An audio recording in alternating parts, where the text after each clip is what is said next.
चले भाई, अब आप लोग खाते रहें, इजी रहें, कोई टेंशन नहीं है, सुकून से, और साथ में पढ़ाई भी जारी रखते हैं।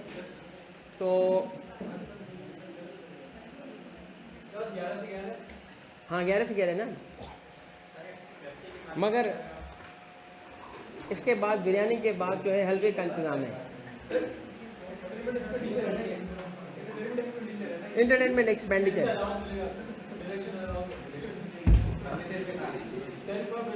सिवाय उस बिरयानी के जो मैंने खाई, वो पर्सनल एक्सपेंडिचर है, उसका मुझे डिडक्शन नहीं मिलेगी, बाकी की मिल जाएगी। सही है, बिजनेस एक्सपेंस नहीं है। अच्छा बच्चों, ऑनलाइन स्टूडेंट्स, बेटा आप लोग बताएं, आप स्टार्ट करें अभी, क्योंकि तुम लोगों ने बहुत इंतज़ार कर लिया। ये तो चिल करके खा रहे हैं बिरयानी, हाँ, मतलब जैसे सुकून सुकून से। चलो बेटा, मैं स्टार्ट कर रहा हूँ, ठीक है। अच्छा बेटा देखिए, अब हम आगे बढ़ रहे हैं। आपकी बिरयानी रास्ते में। कहाँ रहते हो अहमद? वो करीब वाला सैलानी बता दूँ ना इसको। अच्छा चले बेटा, स्टार्ट करें। लाहौर में भी सैलानी है बेटा। हाँ हाँ, पागल हो क्या? 2 साल में भी बेटा, जब ट्रेनिंग थी सिविल सर्विस एकेडमी में, लाहौर में रह के आया हूँ।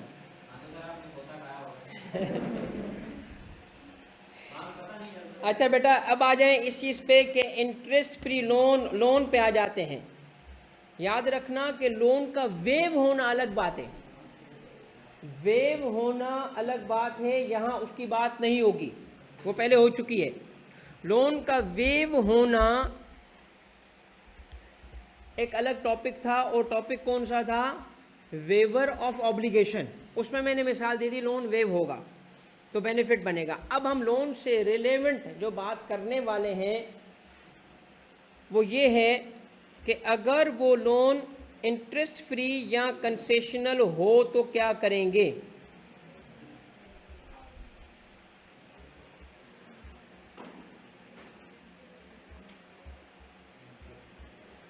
ये टॉपिक है हमारा, ठीक है। ऑनलाइन बेटा इस चार्ट को समझिएगा, बहुत आसान है।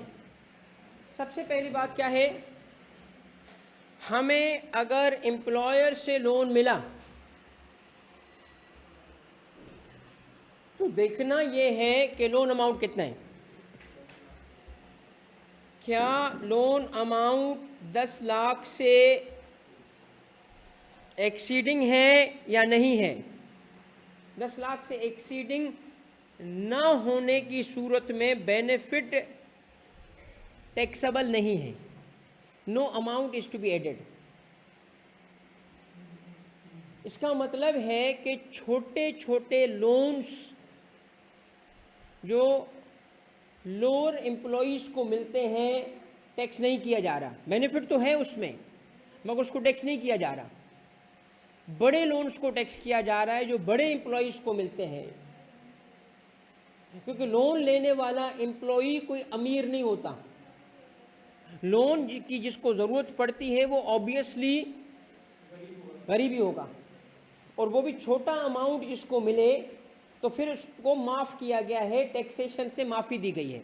इसीलिए अमाउंट रखा गया है कितना? 10 लाख। तो अमाउंट को पहले चेक करोगे। लोन था तो कितना था? 10 लाख से कम या 10 lakh, no amount is to be added, ignore, आगे बढ़ जाओ, सैलरी में कुछ ऐड नहीं होगा।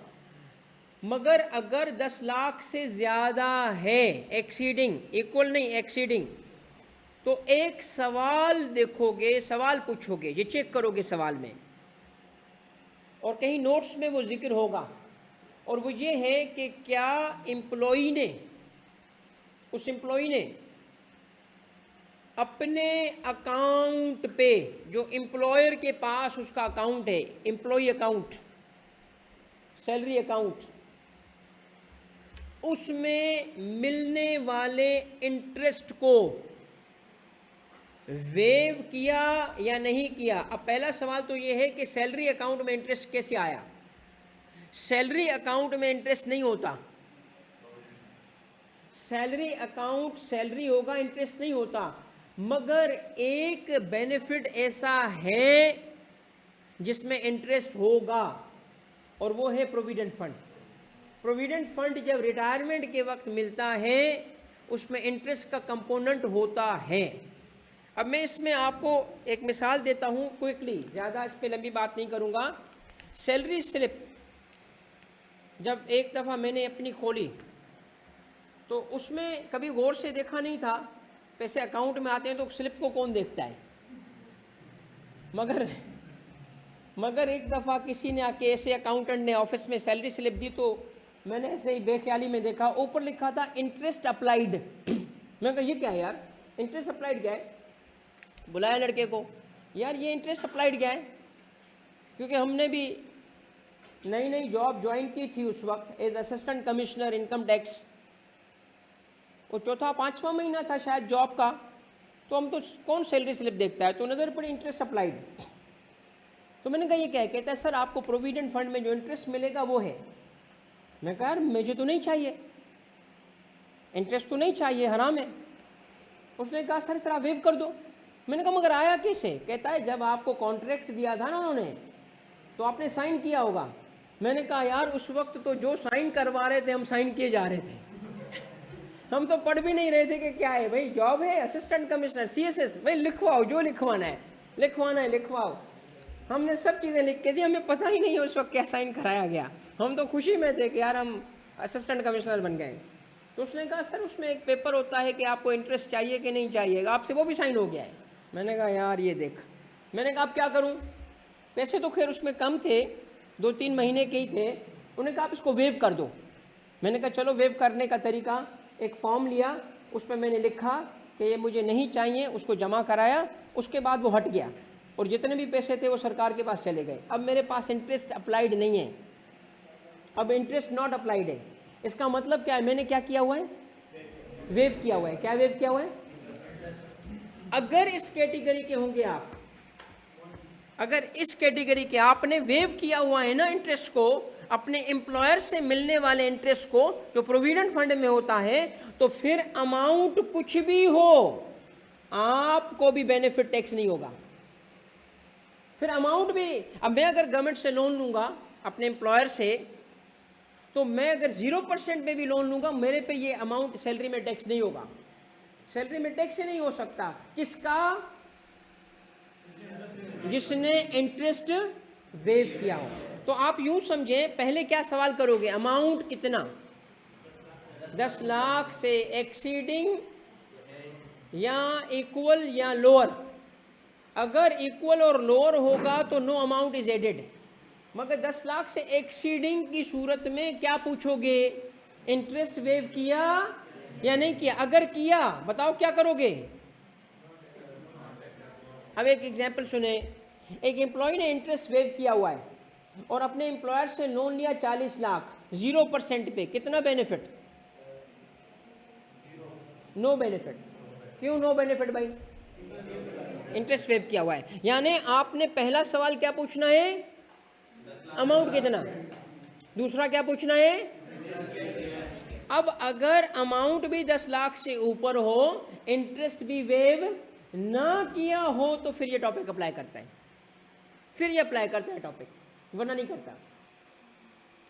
अमाउंट कितना और इंटरेस्ट वेव ना किया हो तो हम इसको फिर टैक्स करते हैं। टैक्स कैसे करते हैं? एक 10% का बेंचमार्क रेट है जो फिक्स किया है लॉ ने। अब एम्प्लॉयर ने कितने इंटरेस्ट रेट पे लोन दिया ये उठाया जाएगा। सपोज करें, अब मुझे बताएं कि अगर पहले मैं लोन अमाउंट लूं, इस टॉपिक को समझाने के लिए क्या लूं? 10 लाख से ऊपर ही लेना है तो 12 लाख ले रहे हैं, ठीक है।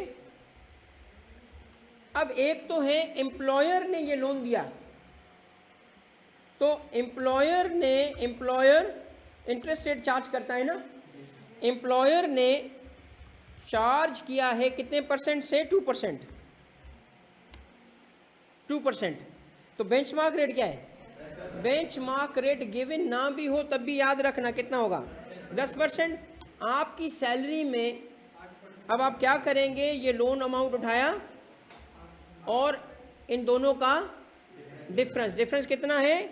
8% सैलरी में ऐड होगा, ये याद कर लो बस।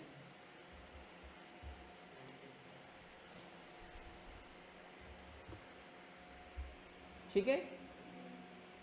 अब पहला सवाल क्या पूछोगे, ऑनलाइन वालों क्या सवाल पूछोगे, अमाउंट कितना। दूसरा क्या पूछोगे,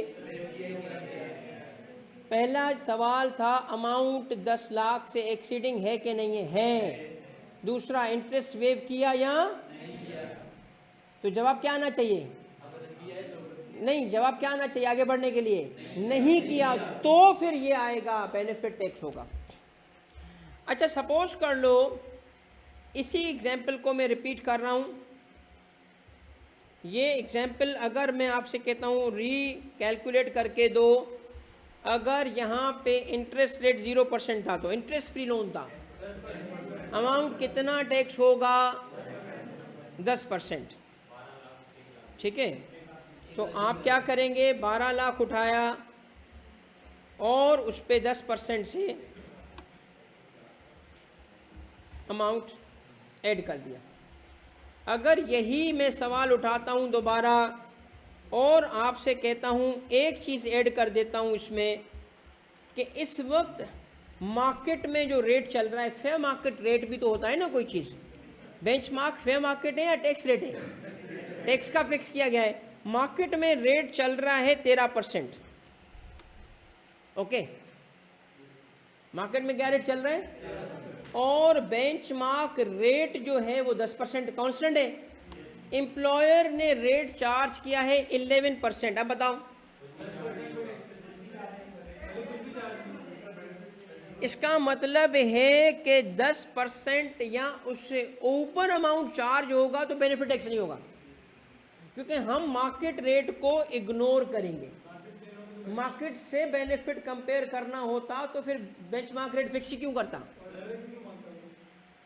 इसका हम मार्केट से ले ले, मगर मार्केट रेट अगर गिवन हो इग्नोर करो, मार्केट रेट से कंपेयर नहीं करोगे, किससे कंपेयर करोगे, 0% की सूरत में कितने, और कोई रेट चार्ज किया गया तो दोनों का, और 10% या उससे ऊपर चार्ज हो गया तो नो बेनिफिट। अब एक सेकंड रुकिएगा और मुझे सिर्फ थोड़ा सा आप टाइम दें ताकि मैं एक्सप्लेन कर सकूं। अमाउंट इक्वल टू कितना, 10%, कब, जब नो इंटरेस्ट हो, और उन दोनों का डिफरेंस कब, जब इंटरेस्ट रेट जो चार्ज किया गया है वो 10% से कम हो।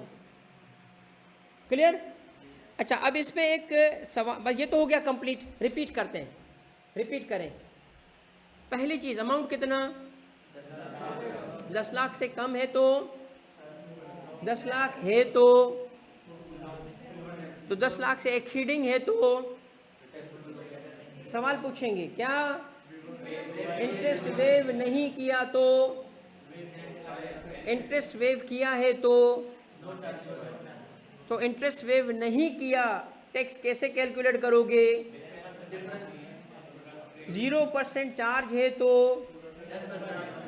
और कोई अमाउंट चार्ज है 10% से कम तो, बस ये चीज़ें। जी बेटा,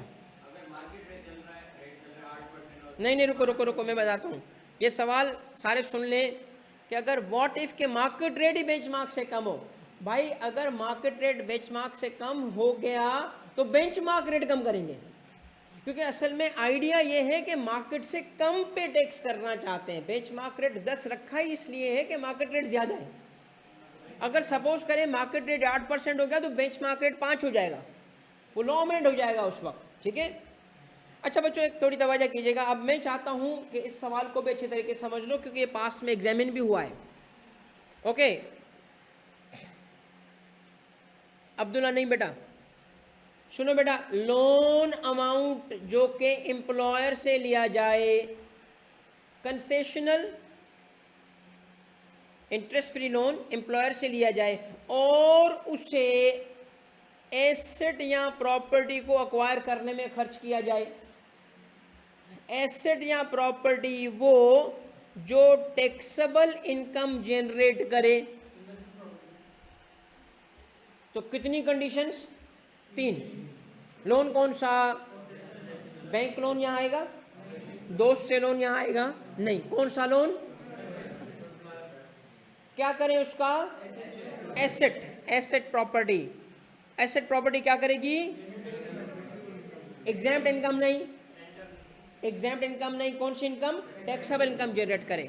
अब इसकी एग्जाम्पल, आपने लोन लेके एक फ्लैट परचेज किया, लोन एम्प्लॉयर से था, फ्लैट प्रॉपर्टी है और वहां से इनकम फ्रॉम प्रॉपर्टी कमा रहे हो, तीनों कंडीशन मीट हो गई।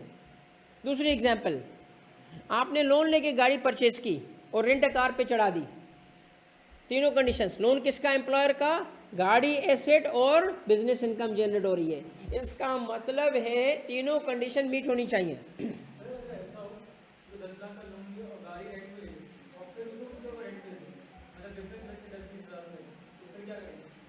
पहले सिंपल वाला केस कर लूँ सबके लिए, फिर इस पे भी आता हूँ। सपोज करते हैं बच्चों, एक केस में एम्प्लॉयर लोन हम ले लेते हैं 40 लाख, इससे एसेट परचेज किया गया है एक कार, और ये रेंट अ कार बिजनेस में यूज हो रहा है, जहां से इनकम फ्रॉम बिजनेस प्रोड्यूस हुई, जहां से इनकम फ्रॉम बिजनेस प्रोड्यूस होती है उस साल सपोज करते हैं 8 लाख रुपए की। ओके, अब आपको तीनों कंडीशन फुलफिल होती नजर आ रही है। पहली कंडीशन कौन सी, दूसरी कौन सी, तीसरी कौन सी। अब सुने, एसेट का एक्विजिशन इसलिए करवाया जा रहा है कि लोन का यूज इकोनॉमिक एक्टिविटी जनरेट करने में करवाए, थाईलैंड जाने के लिए ना यूज करें। जाती यूज तो कर सकता था ना, कहता है इससे आप इकोनॉमी में इन अ वे कंट्रीब्यूट करो। इसका मतलब है लोन को चैनलाइज करवा रहा है, इन्वेस्टमेंट करवा रहा है, इन्वेस्टमेंट, लालच दे रहा है, इधर लगाओ पैसे, इधर लगाओ ताकि मैं तुम्हें फायदा दूं। हम अपनी मर्जी से लगा सकते हैं, हाँ हमारा लोन हमारी मर्जी, उम्र पे जाएं, थाईलैंड जाएं, हमारी मर्जी। ओके, मगर ये कहते हैं नहीं नहीं नहीं, इधर एसेट एसेट एसेट, एसेट भी कौन सा, जो इनकम जनरेट करे। इसका मतलब ये मखसूस चैनलाइज कर रहा है उसको, क्यों कर रहा है और क्या बेनिफिट दे रहा है। सुने, ऐसे केस में लाजिम है ऐसे केस में पहले ये याद रखो कि सैलरी में क्या होगा। भाई सैलरी में कुछ नहीं होगा, वही जो आपने अब तक पढ़ा वो होगा। यानी हमें पता करना है एम्प्लॉयर ने किस रेट पे टैक्स दिया और लोन दिया, 0% पे था, 0% पे एम्प्लॉयर ने इंटरेस्ट फ्री लोन दिया था। तो सैलरी में क्या करोगे सर जी, सैलरी में हम वही करेंगे जो हमने पढ़ा, ये उठाया और उसका बेंचमार्क रेट लिया, सैलरी में हम इसका 10% यानी कि कितना, 4 लाख रुपए ऐड करेंगे। इस केस में भी करेंगे। किस केस में, जब लोन का यूज एसेट अक्वायर करने में हुआ जिसने टैक्सेबल इनकम जनरेट की। मगर ये तो होगा, ये तो होगा, ये नहीं कि ये नहीं होगा, होगा। सैलरी साइड पे ये हमने लाजमन ऐड करना है, लाजमन ऐड करना है, ये तो हो गया। आए जरा आगे पढ़ें कि इसने क्या बात की है। ये देखें, ये क्या कह रहा है कि इन तीनों कंडीशंस के बाद ये साया, तो सब में ये साया, तो क्या करेंगे, एम्प्लॉई इज ट्रीटेड। ट्रीटेड का मतलब क्या है, हकीकत में नहीं हुआ होगा फिर भी हम मान लेंगे। क्या, ट्रीटेड एज हैविंग पेड, उसने पे नहीं किया था, कहते नहीं मानो कि पे कर लिया। As interest equal to benchmark rate, equal to what, benchmark rate on the loan और पार्ट ऑफ द लोन। कहता है जितने लोन का उसने ये यूज किया उतने लोन का 10% आपने अजम्पशन लेनी है कि उसने पे कर दिया। अब इस अजम्पशन का इफेक्ट क्या होगा, इस अजम्पशन का इफेक्ट ये होगा कि अगर हमने लोन लिया उस पे इंटरेस्ट 10% पे कर दिया, क्योंकि इसने कहा मानो, हमने मान लिया पे कर दिया, हालांकि पे नहीं किया था, कहता नहीं मानो पे कर दिया, पे कर दिया। तो सोचो कि अगर कोई इंटरेस्ट आप बिजनेस के लिए पे करोगे तो बिजनेस में क्या बनेगा, डिडक्शन। ये चाहता है कि, अब सुनो दोबारा, आप एसेट कहां से, लोन कहां से लो, एम्प्लॉयर से, क्या लो उससे, एसेट, क्या जनरेट करो, तो जिस हेड की इनकम वो जनरेट करेगा वहां दूंगा डिडक्शन, वहां दूंगा डिडक्शन। कितनी कितनी 10%। आओ जरा देखते हैं कि हमारे सेट ने क्या किया था, क्या प्रोड्यूस किया था हमारे सेट ने, कौन सी इनकम थी, इनकम फ्रॉम बिजनेस कितनी थी, कितनी थी 8 लाख। कहता है इस 8 लाख में अब मुझसे लो एक डिडक्शन, करो तुम इससे लेस। कितना लेस करोगे भाई? सर जी लेस करना है जितना अमाउंट हमने लगाया। कितना अमाउंट हमने लगाया? 4 लाख। इसका कितना परसेंट लेंगे? 10%। जो कितना बना था, ये ऐड कर रहे हो या लेस कर रहे हो? लेस करने से बिजनेस में इनकम कम हुई या बढ़ी? अब मुझे जरा गौर से बताओ, वही अमाउंट जो यहाँ प्लस हुआ था वही अमाउंट इधर माइनस हो गया। इसका मतलब है जो सैलरी में टैक्स हो रहा था उसको मैं न्यूट्रलाइज कर दूंगा अगर मेरा यूज करोगे तो। सैलरी में टैक्स हो रहा था, इधर अनटैक्स करवा रहा हूं, उधर प्लस हो रहा है तो इस साइड में माइनस हो जाएगा। मगर ये कब होगा? जब तुम क्या करोगे? एसेट प्रोड्यूस करोगे, परचेज करोगे, जिससे क्या आएगी? Taxable income. तो जिस हेड की इनकम आएगी उस हेड में डिडक्शन दूंगा। अब इसमें एक प्रॉब्लम आता है। चंदा तूने एक सवाल पूछा था अभी, कल ही शायद तुमने पूछा था, आज उसका मैं जवाब दे रहा हूं। इसमें एक कॉम्प्लिकेशन ये आती है कि सर जी व्हाट इफ के उसने इंटरेस्ट रेट चार्ज भी किया था। सपोज करते हैं 3% उसने चार्ज किया था। अब सैलरी में कितना जाएगा बताओ? सैलरी में जाएगा कितने परसेंट? 7%। तो इधर गया भाई 7%। कितना गया? 7%। सैलरी में 7% ऐड हुआ। इधर कितनी डिडक्शन मिलेगी? 10 ही मिलेगी। क्यों भाई 10 में? 3% तो पे होने की वजह से मिलेगी ना भाई। असल में पेमेंट की है 3 की हमने, 7 अजम्पशन की वजह से टोटल कितनी? यानी हर हाल में 10% की डिडक्शन उस हेड में मिलेगी आपको जिस हेड की वो इनकम जनरेट कर रहा है। तो लालच दी कि नहीं? क्यों लालच दी? अपना फायदा है उसका। एसेट आएगा, इकोनॉमिक ग्रोथ होगी, टैक्सेबल इनकम जनरेट करेगा, उस पर टैक्स लेगा, उससे इंसेंटिवाइज कर रहा है ना। हाँ मगर ये मुझे बताएं बेटा, ये देखें, जब तक वो लोन पे करता रहेगा उसकी डिडक्शन है भाई, एवरी ईयर की डिडक्शन है। उधर से टैक्स लगता रहेगा, दूसरे हेड में डिडक्शन मिलती रहेगी। सॉरी दोबारा बताओ।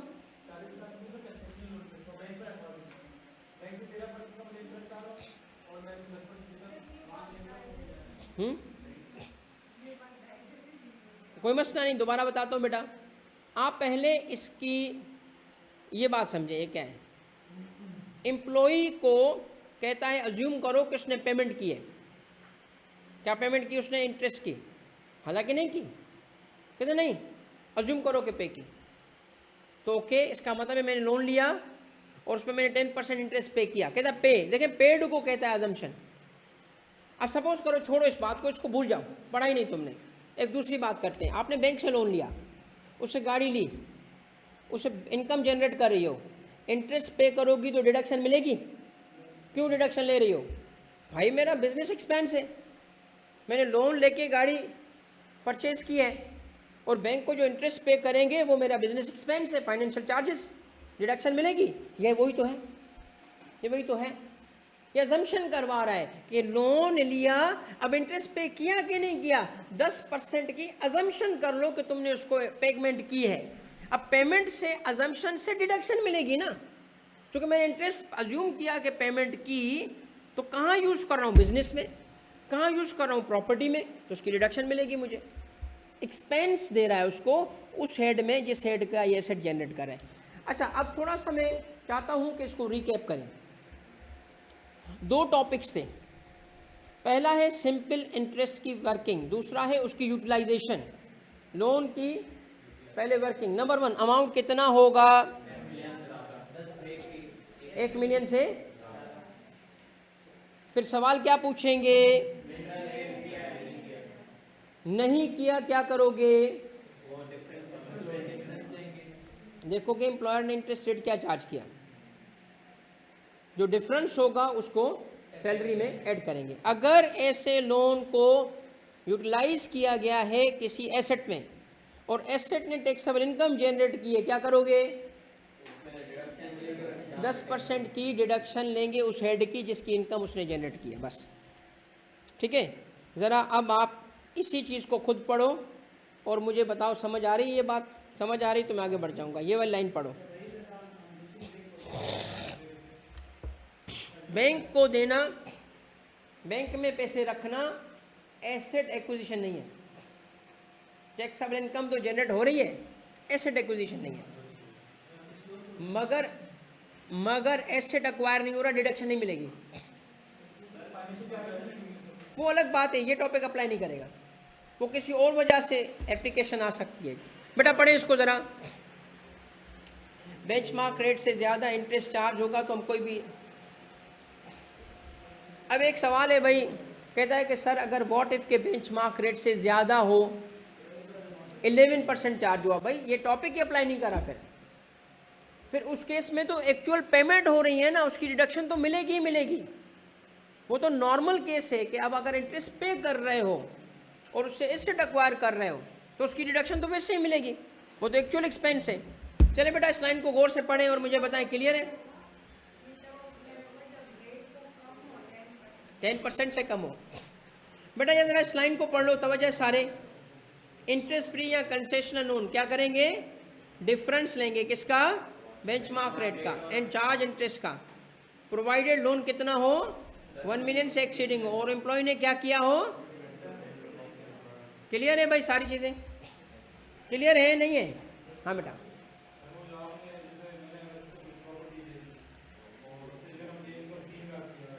क्या है ना, लॉस हो जाएगा, लॉस आ जाएगा, 1 लाख का लॉस कैरी फॉरवर्ड, दूसरी इनकम से सेट ऑफ। अच्छा बच्चों, एक टॉपिक जो है, जी बेटा पूछ लो, एक टॉपिक जो है वो इसमें आखिरी जैसे रो होती है ना एक्सेल की, वो कवर होने की वजह से अपीयर नहीं हो रहा। ये चूंकि वो एक्सेल से कन्वर्ट किया गया था तो एक रो इसकी हाइड हो गई है, प्लीज़ इसको ऐड कर लें कैप्सूल में या अलग से इसको नोट कर लें। वो मोटर व्हीकल,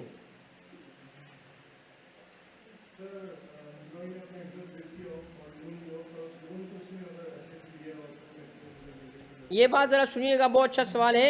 एम्प्लॉय ने इंटरेस्ट वेव किया, इसका मतलब सैलरी में अमाउंट ऐड हुआ ही नहीं, मगर फिर भी उसने उससे एसेट लिया और टैक्सेबल इनकम जनरेट की, डिडक्शन मिलेगी कि नहीं मिलेगी?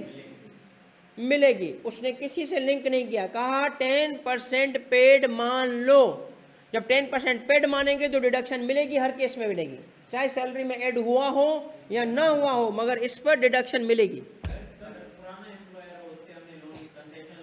एम्प्लॉयर चाहे करंट हो चाहे पास्ट हो, रिलेशनशिप आपको पता है 3 है, करंट, पास्ट, प्रोस्पेक्टिव, सब में कवर्ड है, सब में बेनिफिट टैक्स होगा।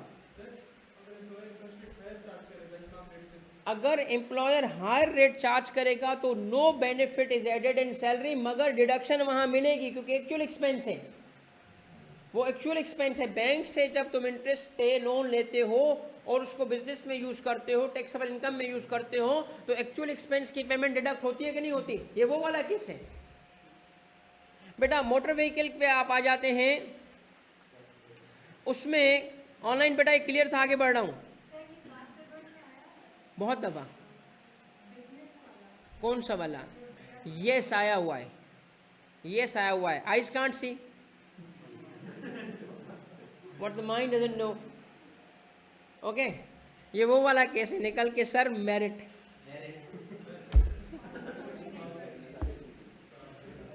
ओके नेक्स्ट, नेक्स्ट है बेटा मोटर व्हीकल। सबसे पहली चीज इस चार्ट को समझें, दो केसेस होते हैं, ओन्ड और लीज्ड,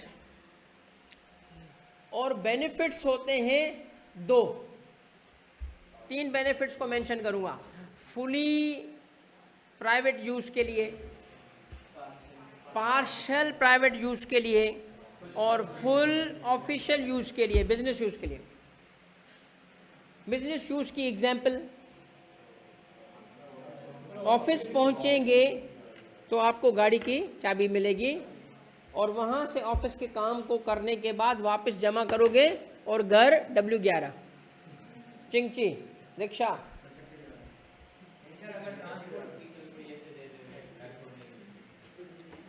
दूसरा, गाड़ी आपके पर्सनल यूज की है, ऑफिस लाने की जरूरत नहीं है, ये फुल प्राइवेट यूज, और दोनों जगह यूज होगी तो फिर पार्शियल।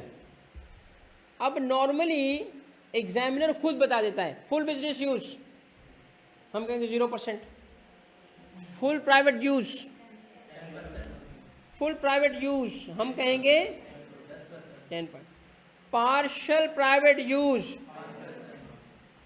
यहां पे भी फुल और पार्शियल। इसका मतलब है कि एक यूज गिवन नहीं होगा क्योंकि उसमें बेनिफिट ही नहीं है, वो है फुल बिजनेस यूज। ये कभी चेक भी नहीं होता तो दो ही यूजेस आएंगे, कौन से? तो आपको बताया जाएगा, क्या बताया जाएगा,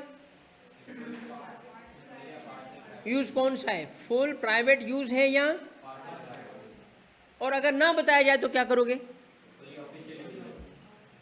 खामोश है। अब ऐसा हुआ नहीं है, मगर ऐसा हो तो आप अज्यूम क्या करोगे, ये फुल प्राइवेट वाला। अब गौर से सुना मेरी बात, सबसे पहले व्हीकल मिले तो always determine the use first, पहले यूज डिटरमिन करो क्या है, 10% का केस है या 5% का केस है, फिर ये देखो कि वो व्हीकल ओन्ड है या लीज है। ओन्ड की केस में ये परसेंटेज किस पे लगाओगे, कॉस्ट पे, कॉस्ट पे, हिस्टोरिकल कॉस्ट, WDV नहीं, बुक वैल्यू नहीं, करंट फेयर मार्केट नहीं, टोटल कॉस्ट जब उसने अक्वायर किया था गाड़ी कितने की थी, आज का फेयर मार्केट कुछ भी हो, WDV कुछ भी हो, इग्नोर, कॉस्ट कितनी है गाड़ी की। मिसाल ले लें, 32 लाख की गाड़ी थी जब अक्वायर की गई थी, आज वो ही गाड़ी 45 लाख की हो चुकी है, बताओ क्या करोगे? 32। एक गाड़ी है, सपोज कर लो, गौर से सुनना मेरी बात, एक गाड़ी थी 15,000 की ली गई थी, आज वो 25 करोड़ रुपए की है। 15,000 क्योंकि वो 1938 वाली गाड़ी थी भाई, कायदे आज़म की गाड़ी थी, आज वो जो कि सिंगल पीस है तो 45 करोड़ रुपए की है, क्या करोगे? 15,000 लेंगे। इसका मतलब कोई भी यहाँ पे और वैल्यू नहीं ले सकते आप। अगर ओन्ड बाय द एम्प्लॉयर है तो उसकी कॉस्ट जब अक्वायर हुई थी कितनी थी वो लो, बस। सेकंड, अगर वो व्हीकल लीज करके दी है एम्प्लॉयर ने, नो, सिर्फ फेयर मार्केट नहीं बोलोगे, फेयर मार्केट तो करंट भी होता है, फेयर मार्केट लेंगे कौन सा, बस ये इंपॉर्टेंट है, फेयर मार्केट भी लीज कमेंसमेंट का। अब बताऊं ये क्यों कर रहा है, ये पैरिटी क्रिएट कर रहा है। पैरिटी क्रिएट कैसे कर रहा है ये देखें। सबसे पहले तो अगर एक व्हीकल जो आज के दिन सपोज करते हैं कि 36 लाख रुपए की है, हम आज अक्वायर करेंगे तो उसकी कॉस्ट कितनी हो जाएगी, कितनी होगी? अक्वायर करने की सूरत में, परचेज की सूरत में कॉस्ट होगी 36। अगर इसको परचेज किया जाए तो इसकी कॉस्ट हो जाएगी 36, ठीक है। मगर अगर हम इसी व्हीकल को लीज करेंगे तो आज के दिन, कमेंसमेंट के दिन जो फेयर मार्केट होगा, जो फेयर मार्केट होगा, फेयर मार्केट होगा बेटा, फेयर मार्केट वैल्यू, उस एसेट का फेयर मार्केट अभी भी 36 है, एसेट का फेयर मार्केट 36 है, कमेंसमेंट ऑफ लीज, मगर हमसे 36 से ऊपर पेमेंट होगी क्योंकि हमें मार्कअप भी तो पे करना है ना। सपोज करें हम 4 लाख रुपए का उस पर पेमेंट करें, हमारी टोटल पेमेंट 36 नहीं है, क्या है 40। अब जरा गौर करो, अगर वो वहां से 40 और इधर से 30, गाड़ी तो सेम है ना, सिर्फ मोड ऑफ एक्विजिशन चेंज हुआ। मोड ऑफ एक्विजिशन चेंज होने से एम्प्लॉय मारा जाएगा। एक तरफ वो 36 पे टैक्स होता था, अब वो 40 पे टैक्स होगा। तो उन्होंने कहा नहीं, मोड को इग्नोर कर रहा हूं, दोनों केसेस में 36 लूंगा, दोनों में पेरिटी क्रिएट करूंगा। इसलिए क्या कहा, इसलिए कहा कि अगर लीज्ड व्हीकल होगी तो कितने पैसे अक्वायर करने में लगते, कॉस्ट क्या होती, मगर कॉस्ट तो होगी नहीं क्योंकि वो तो लीज है। तो कहा चलो उसके बराबर अमाउंट क्या कहलाएगा, वो कहलाएगा फेयर मार्केट वैल्यू, मगर किस वक्त का। अगर आपको मैं मिसाल दूं, इसकी एग्जांपल सुने, गाड़ी 36 लाख की है मगर टोटल लीज वैल्यू 40 लाख है और करंट फेयर मार्केट तो 50 लाख है। लीज का केस है, अक्वायर करते वक्त उसका फेयर मार्केट 36 है, हमने 40 पे किया, मगर आज उसकी वैल्यू 50 लाख है। क्या लोगे वैल्यू 36, करंट फेयर मार्केट नहीं लेना। बच्चा गलती क्या करता है, करंट फेयर मार्केट में फंस जाता है। टॉपिक कंप्लीट, दोबारा इसको रिवाइज करें। सबसे पहले मोटर व्हीकल के कितने केसेस, यूज कितने, केस भी 2, यूज भी 2, 3 है मगर ये 2 बोले क्योंकि एक इग्नोर कर रहे हैं। कौन से यूजेस, फुल प्राइवेट यूज और फुल प्राइवेट की सूरत में कितने % और पार्शल की सूरत में कितने %। ये 5 और 10% किस में लगाओगे, डिपेंड कर रहा है, ओन्ड की सूरत में और लीज की सूरत में। कंप्लीट। नेक्स्ट स्टेज,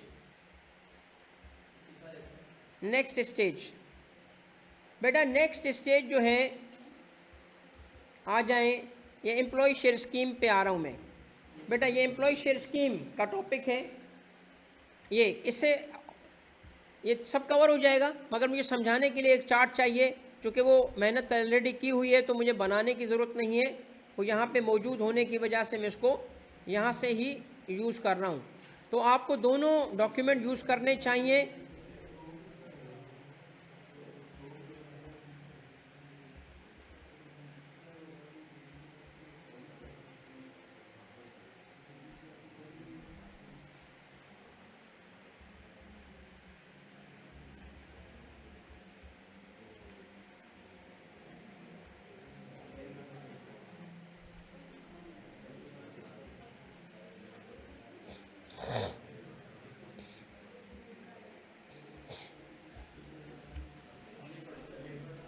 अच्छा बेटा, इसमें एम्प्लॉय शेयर स्कीम में लाजिम है कि एम्प्लॉयर कंपनी हो।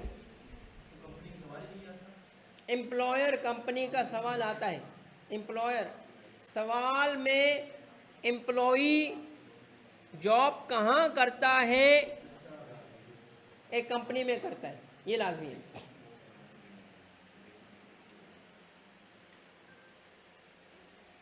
ओके, तो एम्प्लॉयर का कंपनी होना ज़रूरी है क्योंकि शेयर्स कंपनी दे सकती है। सबसे पहली बात, इसमें थोड़ा सा चूँकि सवाल थोड़ा कॉम्प्लिकेट कर देता है उसकी लैंग्वेज, तो मैं सवाल को आगे रखते हुए ही पढ़ाऊँगा। छोड़ें आप अपनी किताबों को, पेपर को आगे रखते हुए मैं समझाता हूँ आपको। एम्प्लॉयर कंपनी होना ज़रूरी है ताकि शेयर्स इशू हुए, शेयर्स इशू हुए। अब इसमें तरीक़ेकार ये होगा कि एम्प्लॉइज़ को, मैं पेपर के हिसाब से पढ़ा रहा हूँ, थ्योरी नहीं पढ़ा रहा, पेपर के सवाल इस तरह आता है इसलिए समझा रहा हूँ। वैसे एम्प्लॉयर ने, कंपनी ने अपने एम्प्लॉइज़ को कहा,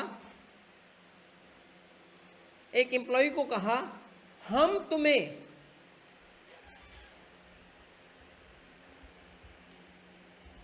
5,000 शेयर्स का, 5,000 शेयर्स का राइट या ऑप्शन, दोनों लफ्ज़ इस्तेमाल सिनोनिमस हैं, ऑप्शन दे रहे हैं। ऑप्शन का मतलब तुम्हारी मर्जी, लो या हमने राइट दे दिया, तुम्हारी मर्जी। और ऑप्शन या राइट एक्सरसाइज कर सकते हो अगले 1 साल के अंदर। मैं देखो दोबारा बता रहा हूं, मैं सवाल जैसे बनता है वैसे पढ़ा रहा हूं, सवाल को आगे रखते हुए पढ़ा रहा हूं कि सवाल में लैंग्वेज ये यूज होती है। आपको ऑप्शन मिला, मैं इसको ऑप्शंस भी बोल सकता हूं, ऑप्शंस मिले, राइट भी बोल सकता हूं। पॉइंट मेरा ये है, क्या अभी तक शेयर्स मिले कि नहीं मिले? क्योंकि मैंने अभी तक ऑप्शन एक्सरसाइज करूंगा तो मिलेगा ना भाई। एक मशीन है, एम्प्लॉयर ने टोकन दे दिए तुम्हें, ठीक है, टोकन दे दिए 5 टोकन यूज करते हो दिन में पानी निकालने के लिए, टोकन डालो पानी मिल जाएगा। आपने एक टोकन भी यूज नहीं किया, कितना पानी लिया आपने? एक भी नहीं। ऑप्शन है कि नहीं है? ले सकते हो, कितने? 5 टोकन है ना, 5 पानी ले सकते हो ना। आपने एक्सरसाइज ही नहीं किया तो कितने पानी तुम्हारे पास? 0। तो सुनो, गौर से उस सवाल को पढ़ना। जब वो कहे ना शेयर्स, तो गौर से देखना शेयर मिले या उसका ऑप्शन मिला। वो अक्सर कंफ्यूज करता है लैंग्वेज को फंसाने के लिए, पेमेंट की बात भी कर देता है। कहता है पर शेयर आपको, गौर से सुनना, पर शेयर आपको देने पड़ेंगे, दिए नहीं है। पर on exercise of option, on exercise of option, कब? अब या बाद में? बाद में। ऑन एक्सरसाइज ऑफ ऑप्शन पे करोगे पर शेयर पे करोगे कितना? 100 रुपए। क्या अभी शेयर्स लिए हैं कि नहीं लिए? अभी तक नहीं लिए, क्योंकि अभी तक क्या नहीं किया मैंने? ऑप्शन एक्सरसाइज नहीं किया। जब ऑप्शन एक्सरसाइज करूंगा तो पेमेंट करनी पड़ेगी, मगर कितनी पेमेंट करनी पड़ेगी वो फिक्स कर दी गई। अब गौर से देखना, ये 100 रुपए ऑप्शन की प्राइस है या शेयर की प्राइस है? शेयर की प्राइस है। शेयर की वो प्राइस है जो मुझे देनी पड़ेगी, ऑप्शन नहीं बोलो ना फिर। इसका मतलब है कि वो अगर चाहता, मुझे कहता कि पर शेयर 20 रुपए दो तो ऑप्शन दूं। अगर वो मुझे कहता ना कि पर शेयर 20 रुपए दो तो तुम्हें ऑप्शन दूं, अब ये ऑप्शन की प्राइस है, तो फर्क करना उसमें पेमेंट ऑप्शन की है या शेयर्स की है। अगर ऑप्शन की है अलग ट्रीटमेंट होगी, शेयर्स की अलग ट्रीटमेंट होगी। सपोज करें कि उसने कहा कि आपको ऑप्शन मिलेगा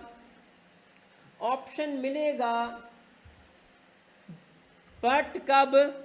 इफ यू पे कितना? 20 रुपए पर शेयर। अब बताएं किसकी पेमेंट है ये? और मुझे ऑप्शन कितने मिले? टोटल कितना पे कर चुका हूं? ऑप्शन ले चुका हूं, 20 रुपए पर शेयर पे कर चुका हूं। तो यहां पर शेयर का मतलब शेयर मिले नहीं है, क्योंकि अभी तक मुझे क्या मिला? ऑप्शन। फर्क करना बेटा, ये पेपर में यही तो वो बात है जहां फंस जाता है बच्चा कि पेमेंट किसकी है। पेमेंट दो की हो सकती है। किसकी? पेमेंट ऑप्शन की भी हो सकती है, और बस ये पकड़ लो ना, सवाल खत्म, कुछ भी नहीं है। पेपर की सारी प्रॉब्लम इसमें होती है कि पेमेंट किसकी कर रहा है। तो लैंग्वेज क्या यूज करेगा? ऐसे लिखेगा, ऑप्शन एक्सरसाइज करने पे पर शेयर पे करोगे। मगर ऑप्शन क्या एक्सरसाइज करने की बात करें, समझ जाओ शेयर्स की पेमेंट है। ऑप्शन एक्सरसाइज करने पे पेमेंट लेता है शेयर्स की, ऑप्शन मिलते वक्त पेमेंट लेता है ऑप्शन की। समझ हो गया भाई? और जरूरी नहीं है, याद रखना कि एग्जामिनर इससे पूछे नहीं, कभी कभी वो कि ऑप्शन की प्राइस ही नहीं देता, इसका मतलब ऑप्शन मुफ्त में मिला। राइट या ऑप्शन के पैसे होना जरूरी नहीं है।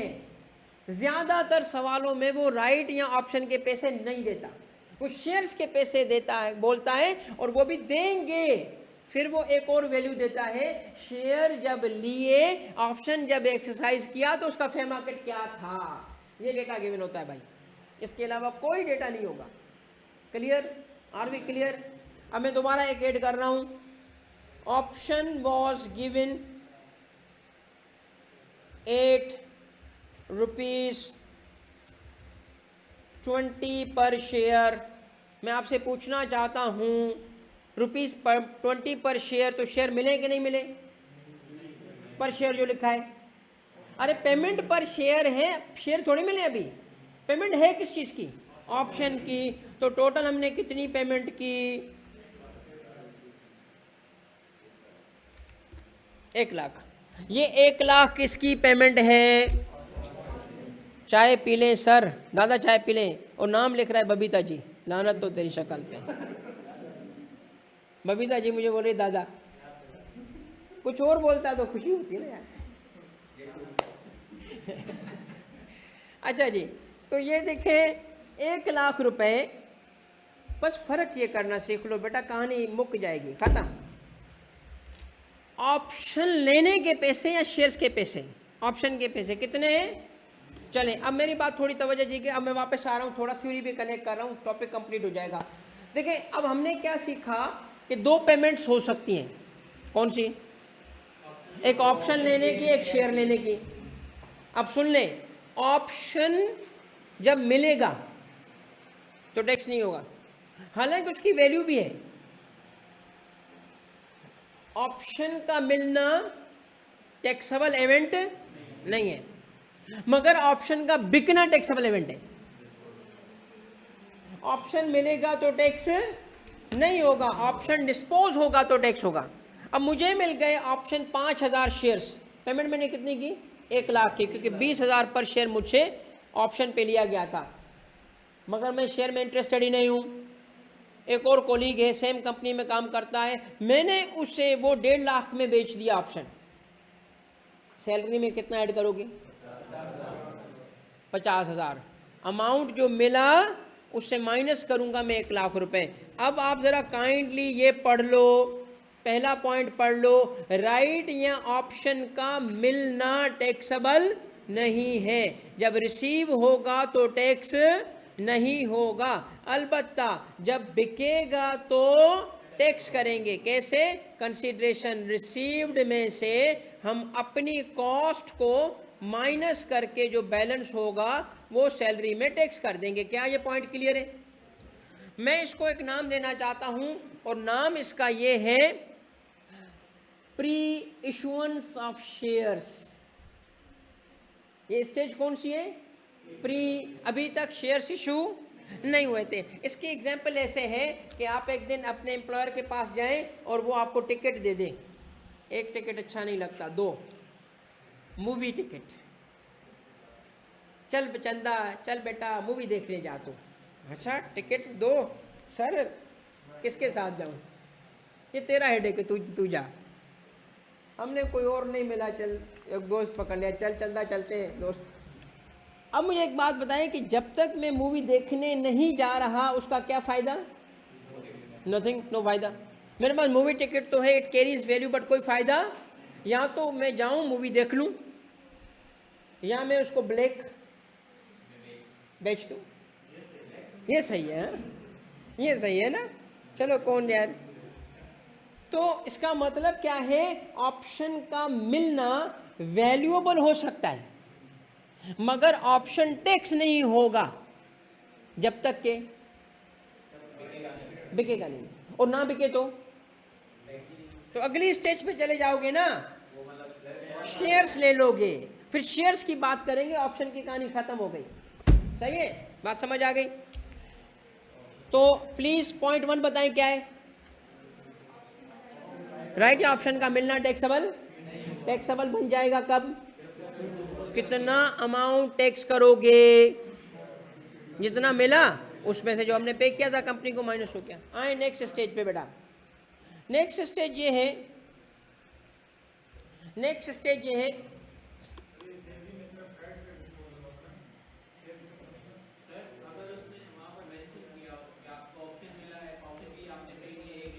मुझे एक सेकंड जाने दें बेटा, दोनों का जवाब देता हूं, आपका भी, ठीक है बेटा, एक सेकंड दें। शेयर्स इशू हो चुके हैं, शेयर्स इशू हो चुके हैं, यानी हमने ऑप्शन अपना बेचा नहीं, हमने ऑप्शन एक्सरसाइज किया। अब इसमें दो पॉसिबिलिटी आती है पास पेपर में। एग्जामिनर इसमें यह करता है कि सारे ऑप्शन एक्सरसाइज नहीं कराता, कहता है 5000 में से 3000 ऑप्शन एक्सरसाइज कर लिए। क्या मतलब है इसका? 3000 शेयर ले लिए। लाजिम नहीं है सारे शेयर्स एक साथ लेना। Always look for this word exercise. Option exercise हुआ या नहीं हुआ, कितना हुआ, देखिए वो लाजमी नहीं है। अब लिखा होगा कि जी एक्स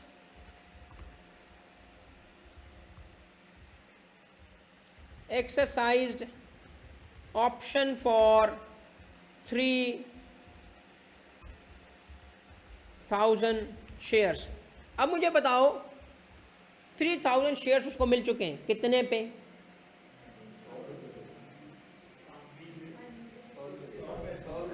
100 रुपये पहले ही पता होता है यार, वो पहले ही बता चुका है। जब भी एक्सरसाइज करोगे, कंपनी को पेमेंट करोगे 100 रुपये की, तो 3000 मल्टीप्लाइड बाय 100 कितना हुआ? 3 लाख रुपए क्या है? शेयर्स की कॉस्ट है, शेयर्स की कॉस्ट है, क्योंकि हमें देने पड़े।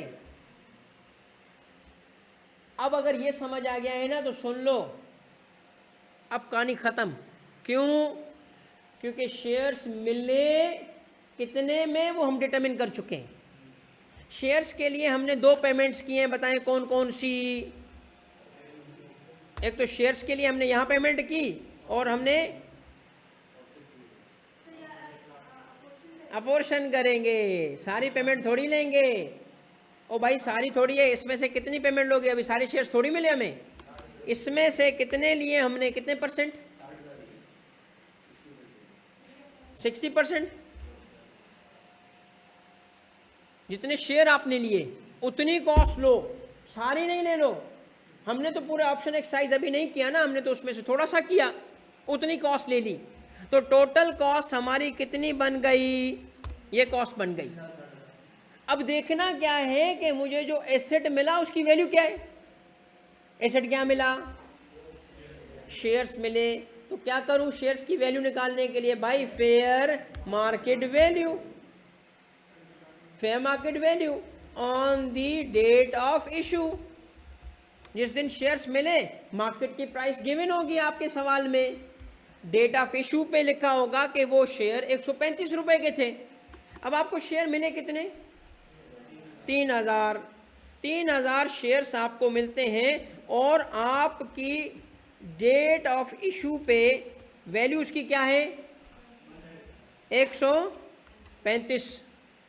तो आपके पास कितने के शेयर आ चुके हैं? आपका कितना बेनिफिट है? आपका कितना बेनिफिट है? भाई जितने का एसेट था उससे माइनस कर लो। क्या माइनस करोगे? लेस करेंगे ORS। What is ORS?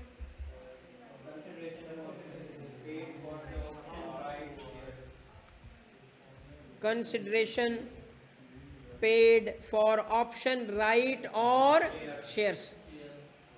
और आपने कितनी पेमेंट की थी? आपका सैलरी में कितना एडिशन होगा? अब तवज्जो सुनिएगा बेटा, ये मैंने आपको न्यूमेरिकल जो सवाल आता है उस पर रख के समझाया है। मैं दोबारा एक बात बता रहा हूँ, सारी रिपीट हो जाएगी। देखिए वो टॉपिक पढ़ना आसान है, उसका सवाल सॉल्व करना मुश्किल है। अब होगा मुश्किल आसान, क्योंकि आपको मैंने सारी सिचुएशंस बता दी जो वो एग्जामिन करता है। जब हमें कहेगा बस फ़र्क किस चीज़ का करना है, पेमेंट हम किसकी कर रहे हैं? शेयर्स की के कॉस्ट की? शेयर्स की के कॉस्ट की। ओके, अगर वो पेमेंट हम कर रहे हैं शेयर्स की तो वो अलग हो जाएगी, कॉस्ट की अलग हो जाएगी, टोटल में ऐड हो जाएंगे, वो अलग बात है। 1 बाय 1 हम जा रहे हैं पॉइंट नंबर 1 क्लियर था कि नहीं था, प्लीज बताओ। क्या था पॉइंट नंबर 1? राइट या ऑप्शन का मिलना टैक्सेबल, मगर टैक्सेबल बन जाएगा अगर हमने शेयर्स लेने के बजाय उस राइट या ऑप्शन को बेच दिया। कितना अमाउंट टैक्स करोगे? Consideration received minus consideration paid, cost. अब तीसरे नंबर पे जो लिखा है वो गौर से पढ़ो, क्या लिखा है? इशू ऑफ शेयर्स, मगर यही आपने पढ़ा है विदाउट रिस्ट्रिक्शन। रिस्ट्रिक्शन को छोड़ दो। अभी हम क्या कर रहे थे? फेयर मार्केट वैल्यू निकाला शेयर्स का। किस डेट का? डेट कौन सी है भाई? सबसे इंपॉर्टेंट ये 3 लफ्ज हैं इसके। Date of issue, date of issue, जिस दिन शेयर इशू है हमें उस दिन की फेयर मार्केट निकालेंगे, माइनस करेंगे क्या? जो हमने कॉस्ट पे की होगी। और इसका क्या मतलब है? जो ओ आर ऑप्शन या राइट के पैसे हमने पे किए, अगर किए, इफ एनी, नहीं तो जीरो, वरना शेयर्स की कॉस्ट। अक्सर ओ आर की प्राइस जीरो होती है, अक्सर नहीं देता वो। शेयर्स की पेमेंट होती है सीधी सीधी, माइनस करो और बाकी सेल ऐड कर दो शेयर्स में। अब एक बात सुनिएगा तवज्जो से भाई, इसमें कोई खास बात थी नहीं, ये तो एसेट ट्रांसफर वाला सेम तरीका है। हमें मोबाइल फोन मिलेगा, क्या करोगे? फेयर मार्केट वैल्यू निकालेंगे, क्या माइनस करेंगे? ये वही तो था, इसमें क्या खास बात है? यही तो था, फेयर मार्केट निकाल के कॉस्ट माइनस किए भाई हमने, वो पेमेंट की थी हमने। फेयर मार्केट सेम है, nothing special, just the language, just the language इधर उधर की घुमा रहा है बस। भाई फेयर मार्केट निकालो, कॉस्ट माइनस कर लो, जो पेमेंट की थी वो माइनस कर लो, पेमेंट किसी नाम से भी करो, माइनस कर लो। क्लियर? आर भी क्लियर? बस जो इंपॉर्टेंट तरीन बात थी वो डेट कौन सी होगी? वो फंसाने के लिए 2-3 डेट्स दे सकता है। Date of what? इशू। अब रुकें बेटा, आप थोड़ी सी इस पे कहानी सुने बेटा। ये जो शेयर्स मिल रहे हैं इसको एम्प्लॉय शेयर स्कीम या स्टॉक ऑप्शंस कहते हैं। क्या कहते हैं इसको? Stock options. ये इसको स्टॉक ऑप्शन भी कहते हैं। एम्प्लॉय शेयर स्कीम के अलावा इसका दूसरा नाम क्या है? जब आप कंपनी लॉ पढ़ते हो ना, तो कंपनीज एक्ट में शेयर इशू करना अपने एम्प्लॉयज को इस तरीके से, वहां लिखा है, क्या कहते हैं उसको? Stock options. कंपनी लॉ के हिसाब से स्टॉक ऑप्शन कहा जाता है इसको। बेटा ये एक्चुअली अमेरिकन कंपनीज ने यूज किया। अमेरिकन कंपनीज ने क्यों यूज किया? क्योंकि 1960s में जापानीज कंपनीज ने बहुत तरक्की की। हालांकि 1940s की एंड पे सेकेंड वर्ल्ड वॉर में उन पे 2 एटॉमिक बम गिरे थे। दुनिया की वाहिद कंट्री है जिसके एग्रीकल्चर जीरो है, जो छोटे छोटे आइलैंड्स हैं जिसकी वजह से एग्रीकल्चर जीरो है उनका, नो एग्रीकल्चर। और 2 आर्मी तो बाद में ख़त्म हुई ना सेकेंड वर्ल्ड वॉर के बाद, और 2 एटॉमिक बॉम्ब गिरे उस पर, और 1960s में वो इकोनॉमिक पावर बन गया। तो कैसे हुआ भाई?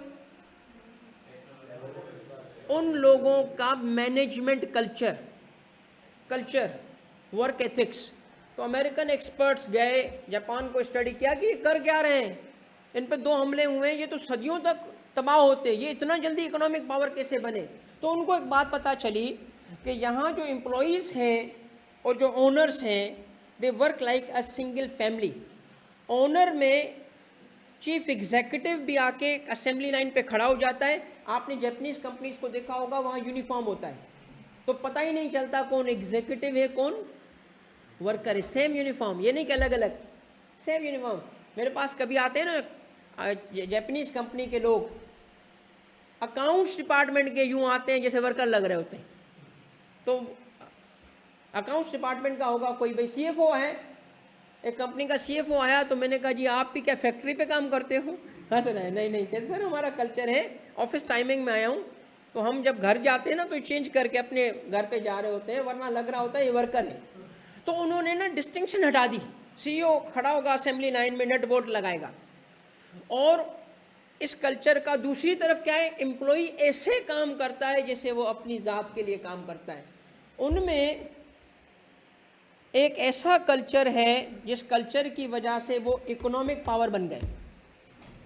तो एम्प्लॉई, इसको कहते हैं, मैनेजमेंट साइंस में एक टर्म यूज़ करते हैं एम्प्लॉय इंगेजमेंट। इसका रेशो कैलकुलेट होता है कि इस कंपनी का एम्प्लॉय इंगेजमेंट कितना है, यानी एम्प्लॉय कितनी लगन से काम कर रहा है। अमेरिकन कंपनीज का, बेस्ट कंपनीज का भी जो निकाला गया है ना, वो 70% है। दे गिव एवरीथिंग, उसके बावजूद भी 70% है। और जैपनीज कंपनीज का मोर देन 90% है कि वो दिल से काम करते हैं, उनका कल्चर ऐसा है। एक बात सुनो, वहाँ पे एक कल्चर की एक अजीब सी बात है उनके कल्चर में, और वो बहुत ख़तरनाक और बहुत नॉनसेंस किस्म की बात है। वो ये है कि अगर कोई कंपनी डूब जाए तो सीईओ ऐसे फील करता है कि मेरी वजह से डूबी, और उसको इज्जत रिस्टोर करने का एक ही तरीका है, वो कमिट सुसाइड। और सुसाइड का भी एक मखसूस तरीका होता है, वो खंजर अपने पेट में डाल के एक सर्कल बनाएगा। That is the only way of restoring honour for that CEO. उनके पास एक दफ़ा लाइट चली गई थी, इलेक्ट्रिसिटी का मिनिस्टर, 30 मिनट्स लाइट गई थी अनअनाउंस्ड। 30 मिनट्स कौम के सामने आके झुक के माफ़ी मांगी, उसने झुका रहा 30 मिनट्स कि जी आई एम सॉरी, मेरी गलती है, माफ़ करो। ये है वो 2 एटॉमिक बॉम्ब खाने वाली कौम। और आज अगर वो चाहे ना, आज अगर वो चाहे 7 दिन में ICBM बना सकता है, इंटरकॉन्टिनेंटल बैलिस्टिक मिसाइल। अगर वो कौम चाहे ना आज, तो आज 1 हफ्ते में वो न्यूक्लियर बम बना सकते हैं। वो कौम बहुत आगे इसलिए गई क्योंकि वहाँ पे हमारी कौम जैसी बीप पीप नहीं है, नॉनसेंस। मैं आपको बताऊं, हमने हम बहुत अच्छी कौम है अल्हम्दुलिल्लाह। मैं आपको बताऊं, बहुत नहीं, इसमें कोई हर्ज नहीं बेटा, इसमें कोई मसला नहीं है। मैं आपको बताऊं, हम में सिर्फ एक चीज़ नहीं आती, और वो है मैनेजमेंट। नहीं, गैरत बहुत है अल्हम्दुलिल्लाह, मैनेजमेंट नहीं आती इस कौम को। मेरी असेसमेंट है, मैं 20 साल से जॉब कर रहा हूँ FBI में।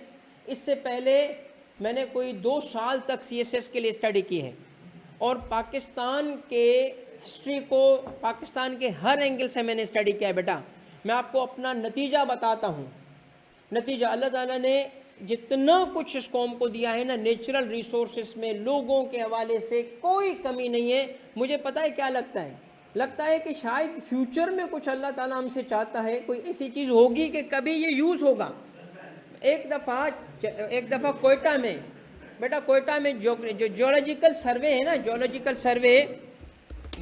सर्वे, उसका चेयरमैन प्रेजेंटेशन दे रहा था। I was one of the participant जो उनको सुन रहा था। उसने कहा कि हमारे पास मिनरल्स के डिपॉजिट्स, एक मिनरल बताया, कहता है इसके इतने डिपॉजिट्स हैं कि हम अपना सारा कर्जा इस एक मिनरल से पे करके उतना ही कर्जा लोगों को दे सकते हैं। तो मैं हैरान रह गया कि मैंने कहा यार ऐसे भी है। तो मैं उनके पास गया, टी ब्रेक में गया, मैंने कहा सर तो फिर हम ये कर क्यों नहीं रहे। उसने कहा बेटा हमारे पास टेक्निकल एक्सपर्टीज़ नहीं है कि उसे निकाल के उसे प्रोडक्ट में कन्वर्ट कर सकें, that is the only problem. तो हमें बाहर से असिस्टेंस इसलिए चाहिए। रिकोडिक का प्रोजेक्ट, चाइनीज़ कंपनीज थर्मे। तो इस कौम को जिस चीज़ की कमी है ना, सुन लो, वो मेरी नज़र में है एक मैनेजमेंट की, एक एजुकेशन की। ये जो एजुकेशन के इदारे हैं ना, लाइक हम लोग, ये जो एजुकेशन के इदारे हैं जैसे यूनिवर्सिटीज़, ये कौम की तकदीर तब्दील कर सकते हैं अगर ये ईमानदारी से काम करें। अगर मैं कहता हूँ कि सबसे बड़ा करप्शन है तो एजुकेशन सिस्टम है। एक करप्शन है ब्यूरोक्रेसी में, लानत हो उन पे। मेरे अलावा माई करप्शन है पुलिस में, लानत हो। करप्शन है FBI में, लानत। ओ भाई मेरी बात सुन लो, मैं उससे खुद एजुकेशनिस्ट हूँ। मैं कहता हूँ 10 गुना लानत हो उन असातिज़ा पे जो अपना फ़र्ज़ नहीं पूरा करें। सबसे बड़ी इम्पॉर्टेंट चीज़ ये है कि अगर आप सही इंजीनियर प्रोड्यूस करो, सही डॉक्टर प्रोड्यूस करो, सही इकोनॉमिस्ट प्रोड्यूस करो, सही मैथमेटिशियन प्रोड्यूस करो, तो यही लोग निकल के यही लोग अमेरिका की तरक्की अमेरिकन हुकूमत ने नहीं की, अमेरिकन प्राइवेट सेक्टर ने की है। चाइना की कम्युनिस्ट पार्टी ने नहीं की, प्राइवेट सेक्टर ने की है। दुनिया में तरक्की करती ही अवाम है, और इधर अवाम देख रही है हुकूमत कब तरक्की करेगी। किस मुल्क ने तरक्की की है भाई हुकूमतों के जरिए? किस मुल्क ने? मुझे दुनिया का एक मुल्क दिखाओ जिस मुल्क में हुकूमत ने तरक्की की है। हुकूमतें तो हमेशा जलालत करती हैं। सऊदी अरेबिया में, मैं बताता हूं तुझे, सऊदी अरेबिया में किसने हुकूमत बताए? गवर्नमेंट की पॉलिसी। ये सुनो, गवर्नमेंट तो इंश्योर करती है कि लोगों को जलील करे, प्राइवेट सेक्टर नहीं। अपॉर्चुनिटी, अभी मैंने तुझे क्या बताया? रुक रुक रुक रुक, अपॉर्चुनिटी, ये कौम है ना ऐसी होती है। देखो मौलवी, ये चाहता है हुकूमत अपॉर्चुनिटी घर ले आए, इसके अमेरिका में लाती है। आपको पता है अमेरिका में अगर कोई गिर जाए ना, उसके कहते हैं कि ये गिरा हुआ है, इसके ऊपर चढ़ो, ये डिजर्व इट, लूजर। भाई किस कौम में ऐसे होता है कि तुम अपनी हुकूमत से उम्मीद लगा के बैठे? हुकूमत को छोड़ो, अपने आइडियाज पे सर जी। एक आइडिया जिंदगी तब्दील कर देगा, बता रहा हूं, सुन लो। हिस्ट्री, सिविलाइजेशन, किसी भी दौर में इतनी अपॉर्चुनिटी गरीबों को नहीं मिली थी जितनी आज है अमीर होने की। आज जितनी अपॉर्चुनिटी है ना अमीर होने की, कभी भी नहीं हुई। आप सबके लिए जिंदगी का एक ऐसी अपॉर्चुनिटी खुली हुई है to make it big, to become rich, to become filthy rich, to go to Thailand. और थाईलैंड तो कुछ ही नहीं है यार। आ गया उस पर वापस, जज्बाती हो गया था मैं। उस पर मेरा ख्याल है बहुत अच्छा है, मुझे नौकरी भी करनी है। अच्छा बेटा, तो हुआ ये कि जापानीज की जो मैं बात कर रहा था, देखिए उसमें अमेरिकन कंपनीज ने क्या किया, कहा कि ये कल्चर हम भी लाएंगे। वो कल्चर कैसे लाए? उन्होंने कहा हमारे लोग तो मानते ही नहीं है कि वो कंपनी हमारी कंपनी है। पता है वहां पे लोग क्या कहते हैं? कहते हैं आई लव या I will love my job but my company won't love me back, therefore I don't love my job. ठीक है भाई, बात ये है कि इसीलिए उन्होंने कहा चलो हम एक नया तरीका निकालते हैं ताकि इनको इंसेंटिव मिले, इनको एक्चुअल ओनर बना दो। एक्चुअल ओनर बनाने के लिए क्या किया कंपनी ने? एम्प्लॉय को शेयर्स दिए। दैट इज ए टेक्निक वो जापानीज कल्चर को रेप्लिकेट करने की। तो एम्प्लॉयज को शेयर्स दे दिए। सुनो सुनो, शेयर दे दिए। अब अमेरिकन कंपनीज की क्या उम्मीद थी? लोग अपने लिए मेहनत करेंगे, मैं मेहनत करूंगा तो मेरे शेयर्स की प्राइस बढ़ जाएगी। आपको पता है, सुने सुने क्या हुआ?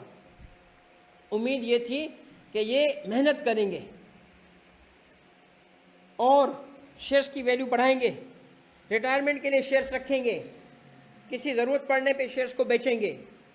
अमेरिकन लोग ऐसे थे, आज शेयर मिले कल बेच दिए। तो कंपनीज को पहली दफ़ा पता चला, अच्छा ऐसा भी हो सकता है। अच्छा ऐसा भी हो सकता है कि हमने तो ये सोचा था कि शेयर्स देंगे, ये रखेंगे, मेहनत करेंगे, इन्होंने तो एक ही दिन में बेच दिए।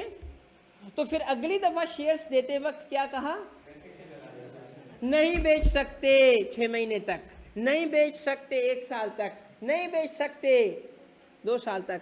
इसका मतलब है शेयर्स जब इशू होते हैं तो 2 तरीके से होते हैं। बताओ कौन से?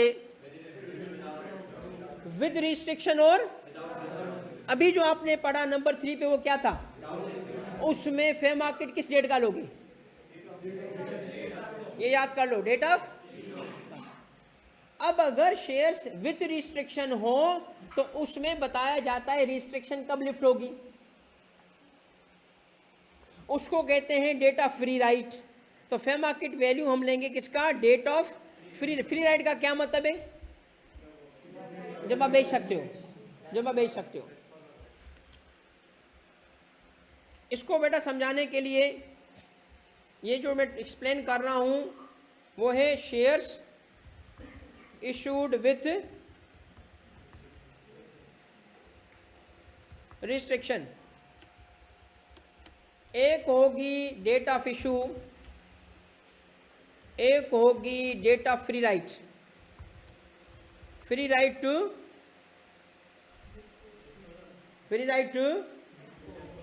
डिस्पोज या सेल। अगर शेयर्स कैसे मिले, अगर शेयर्स कैसे मिले विद रिस्ट्रिक्शन, तो प्लीज इग्नोर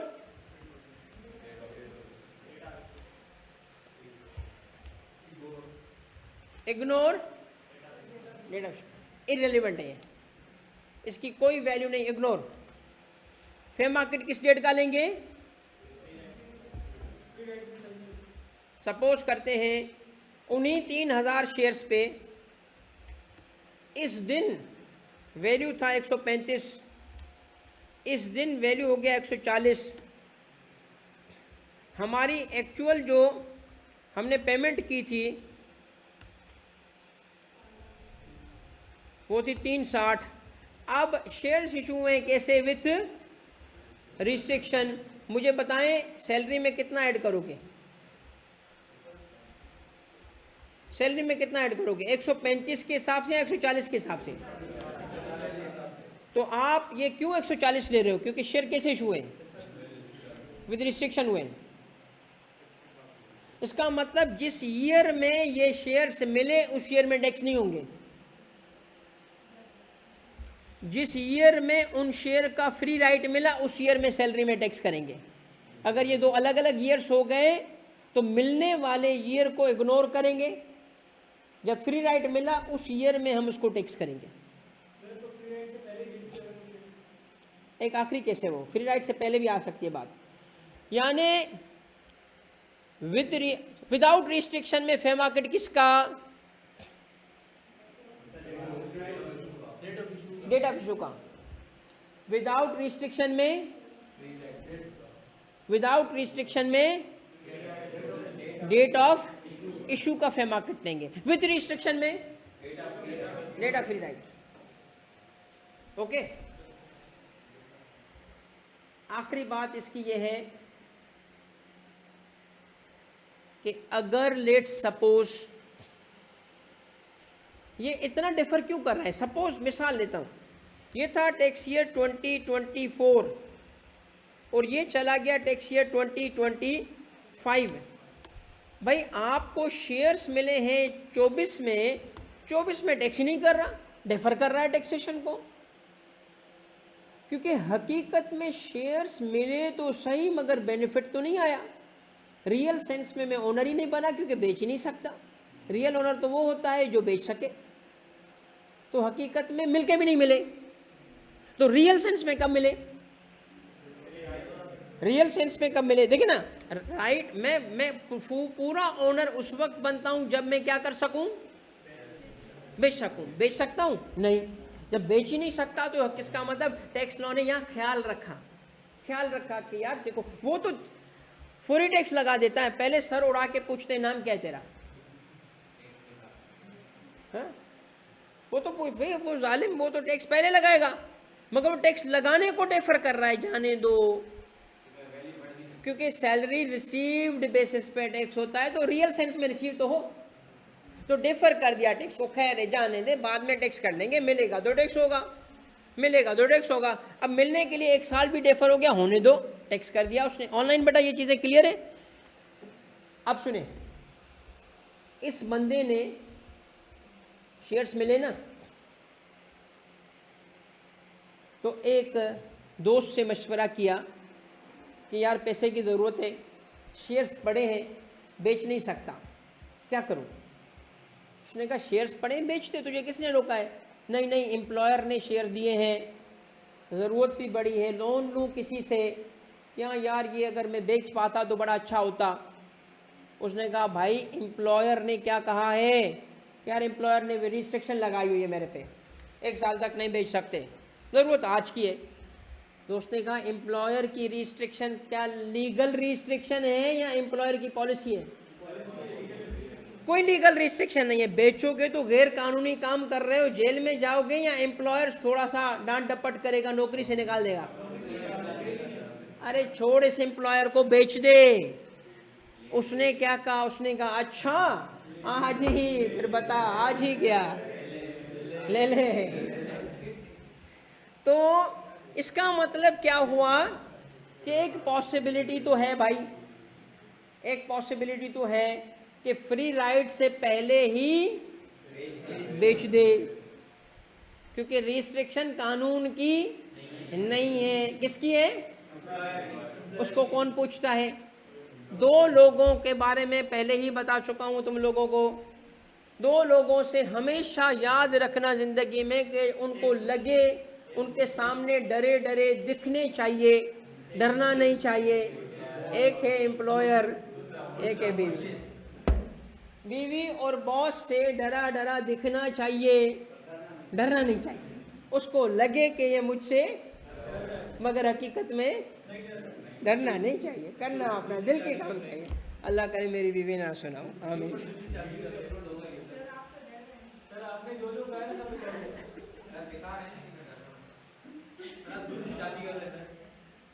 तू जहर दे दे मुझे, ठीक है?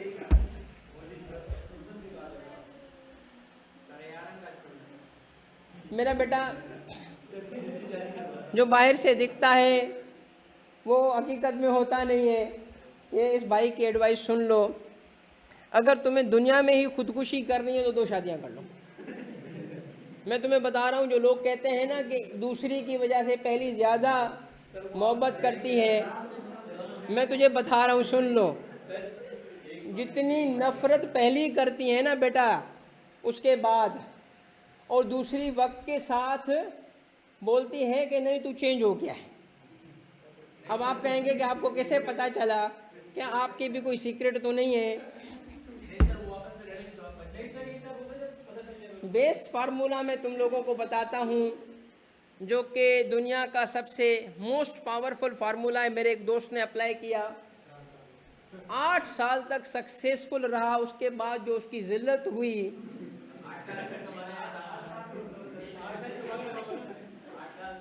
उसने सेकंड शादी की सीक्रेट। उसके बाद उसने वीकेंड पे ना बीवी को कहता था कि जी अम्मी के घर जा रही हो, तो बीवी खुश के भाई वाह वाह। जब उसके बाद आज तक उसकी जलालत हुई है ना बेटा, अल्लाह माफ़ करे।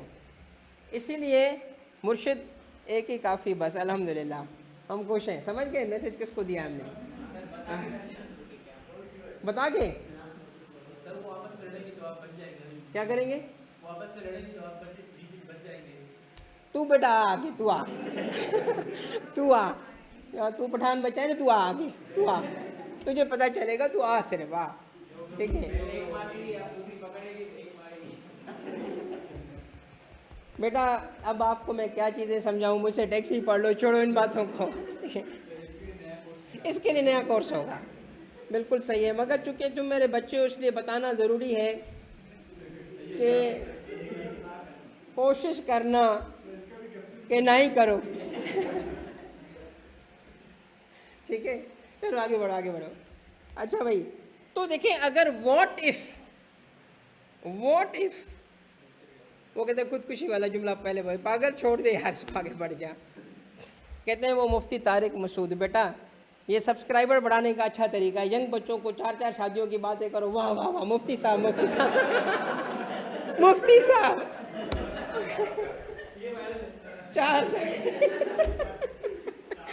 4 शादियों का मुफ्ती साहब, भाई वायरल, व्यूज व्यूज व्यूज। ओ भाई अल्लाह के वास्ते यार, मैं आपको बताऊं हमारा कल्चर नहीं है। हाँ वो देखिए, मैं शरई हिसाब से एक बात कहता हूँ, 4 की इजाज़त है, मगर 4 के साथ फ़र्ज़ क्या है? इंसाफ। मैं आपको चलो एक बात बताता हूँ, अब मैं आपको बताता हूँ, जो कि मेरा मुर्शिद हो सकता है सुन रहा हो, इसलिए मैं थोड़ा संजीदा होकर सीरियस बात करता हूँ। एक संजीदा बात करता हूँ आपसे। हज़रत अली करमल्लाहु वजह, जब तक बीवी फातिमा उनके निकाह में थी, दूसरी शादी की? क्यों नहीं की? बेटा एक बात सुनना, सेकंड जो होती है ना वो फर्स्ट को तबाह कर देती है, तबाह कर देती है। तो पहले ही सोच समझ के करना ताकि दूसरी की ज़रूरत ना पड़े। मुर्शिद सीखे। अब नेक्स्ट पे वापस आ जाओ। नेक्स्ट बेटा, अच्छा बेटा, जो अगर ये डेट ऑफ कौन सी थी, फ्री राइट, क्या है बेटा, इससे पहले बिक जाए तो बिक सकता है?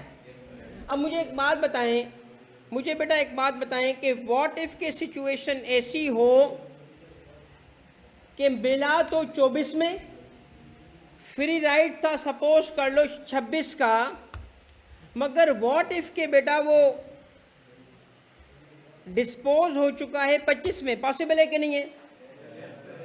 ये कैसे पॉसिबल है कि डिस्पोजल पहले हो रहा है जबकि फ्री राइट तो मेरे पास बाद में था? ये कैसे मुमकिन है बताओ? लीगल रिस्ट्रिक्शन थोड़ी है भाई, एम्प्लॉयर की पॉलिसी में वायलेट कर रहा हूं, बाद में क्या करेगा? निकाल देगा ना दूसरी जॉब, ठीक है? हाँ, इसी पैसे से। एक और भी बेहतरीन तरीका है, खूबसूरत तरीका है बीवी और बॉस को खुश करने का। पाँव में गिर जाओ, सर गलती हो गई सर, बस छोड़ दें सर, वो ज़रूरत थी, अच्छा चल तुझे इस दफ़ा जाने दे रहा हूँ, बाहर भगड़ा, ठीक है, चलो भाई काम भी हो गया और अपना। तो बेटा डिस्पोजल मुमकिन है, कोई गैर कानूनी नहीं है। सुनो, ऐसे केस में टैक्स इंतज़ार करेगा फ्री राइड का, कि फ्री राइड आए तो टैक्स करूँ? कहता है बेनिफिट खा पी के तू खुद डकार ले गया और मैं सब्र करूं, मैं भी तुझे नहीं छोड़ूंगा। इसका मतलब है कि व्हाट इफ के fair market value date of disposal का गिवन हो 138, अब बताओ कब टैक्स करोगे? अब बेटा इस चार्ट को गौर से देखना, अगर तो इशू हुआ है शेयर्स कैसे, अगर तो शेयर इशू हुए हैं बेटा कैसे, विदाउट रिस्ट्रिक्शन, कौन सी वैल्यू लोगे? जो इस केस में कितनी है? मगर अगर शेयर इशू हुए विथ रिस्ट्रिक्शन बेटा कौन सी वैल्यू लोगे? नो। अब मुकम्मल बात बोलो, अर्लियर ऑफ, शाबाश। कौन सी डेट लोगे इन दोनों में से? Which ever is earlier. तो अगर विथ रिस्ट्रिक्शन आए तो दो डेट्स ढूंढो, कौन सी? डेट ऑफ फ्री राइट और date of whichever is. इस केस में क्या लोगे? जो क्या है डिस्पोजल वाली, उस वक्त वैल्यू कितनी थी? 138। शेयर्स कितने मिले? 3000 शेयर्स मिले। डेट हमारी होगी विथ रिस्ट्रिक्शन की वजह से अर्लियर 138। हमारे पास शेयर्स आ चुके हैं कितने के, और हमने पेमेंट कितनी की थी, तो सैलरी में कितना ऐड होगा? प्लीज़ ये पढ़ लो, बहुत इंपॉर्टेंट टॉपिक है ना ये, बहुत, इसलिए मैं पढ़ो, इसको पढ़ लो। ये समझ आ रहा है कि नहीं आ रहा है?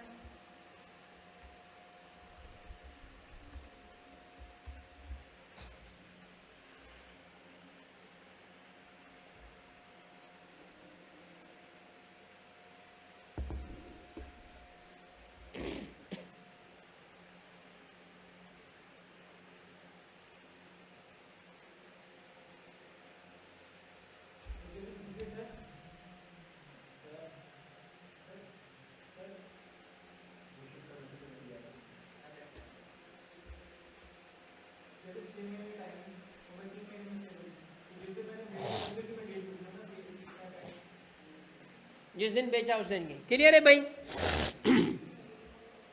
Are we clear? Are we clear? Okay. अब बेटा लास्ट पॉइंट, शेयर्स ओन की बात सुने। ओन कहता है सर आपने शादियों की बात की तो मेरे पापा आ गए,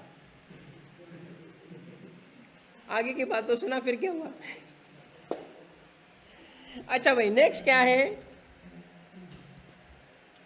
अच्छा बेटा देखिए, अब एक बात सुनो, एम्प्लॉय शेयर स्कीम की तो बात हो गई, सैलरी कंप्लीट। मगर मुझे एक बात बताओ, जो शेयर्स मिले हैं बिकेंगे भी तो सही ना? शेयर्स जब बिके, चाहे वो फ्री राइड के बाद बिके चाहे फ्री राइड से पहले बिके, एवरी टाइम क्या हो रहा है? डिस्पोजल। किसका? Disposal of shares. तो लाजिम है क्या होगा? लाजिम है क्या होगा? Capital gains, yes capital gains, क्योंकि अगर वो शेयर्स पब्लिक कंपनी के थे, टैक्स की पब्लिक कंपनी, तो कहाँ जाएंगे, सिक्योरिटीज। और अगर वो प्राइवेट कंपनी के शेयर्स होंगे, टैक्स की प्राइवेट कंपनी, तो क्या बनेगा, वो कैपिटल एसेट। यानी दोनों केस में कैपिटल गेन तो कैलकुलेट होगा, होगा कि नहीं। अब मैं एक कंप्लीट एग्जाम्पल बना रहा हूँ, प्लीज तवज्जो से सुनना, इसका एक मार्क भी लूज नहीं करोगे अगर सुनोगे तो, वरना होता क्या है, 3 नंबर रखे होते हैं, एक सही कर दिया, 2 नंबर लूज हो गए। क्योंकि एक सही किया था ना, तो निकलते ही सर मेरिट, और रिजल्ट 48 आइस कार्ड से। इसीलिए तवज्जो कर लो कि सिर्फ अधूरी बात नहीं करके आए। एक कंप्लीट इलस्ट्रेशन बनाता हूं बेटा। हमारे पास हैं 3000 शेयर्स। ये शेयर्स हमने पेमेंट की है, 3000 शेयर्स हमने पेमेंट की है इतनी, विथ रिस्ट्रिक्शन है, ये विथ रिस्ट्रिक्शन है, डेट ऑफ फ्री राइट के वक्त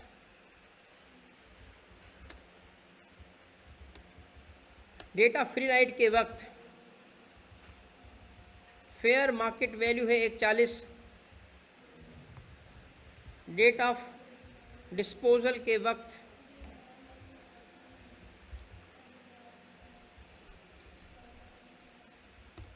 $138,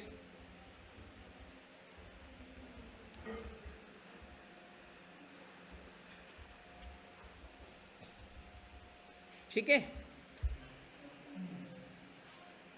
अब आप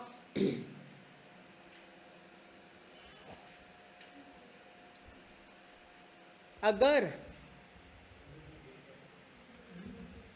अर्लियर ये हो, तो ये सवाल तो कर चुके आप, करिए, अभी किया ना आपने, इसी को तो किया आपने, अर्लियर है विच एवर इज अर्लियर। तो केस 1 क्या पढ़ा हमने, क्या किया हमने, थोड़ा रिपीट करवाओ मुझे, दोबारा लिखवाओ। केस 1 में ये अर्लियर है। अब मैं उसको रिपीट कर रहा हूँ पहले आपके लिए। फेयर मार्केट वैल्यू लेंगे ऑन डेट ऑफ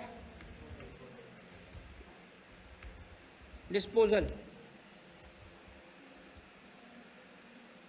ठीक है। शेयर्स कितने हैं हमारे पास, वैल्यू क्या लें, अर्लियर क्या है इसमें, डिस्पोजल, ठीक है। तो टोटल वैल्यू क्या बनी, ये रिपीट कर रहा हूँ बेटा।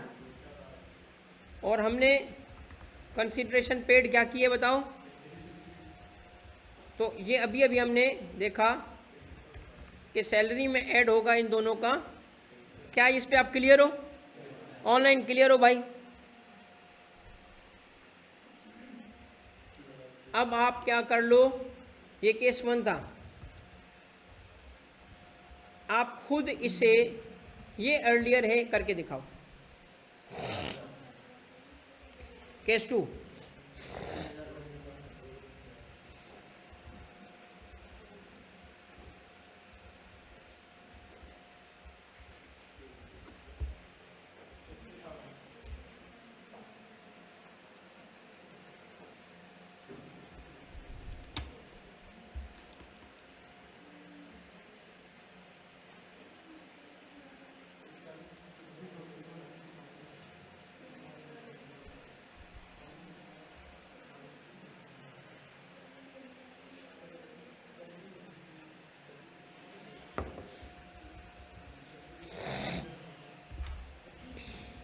शेयर्स इतने क्या लूँ हम,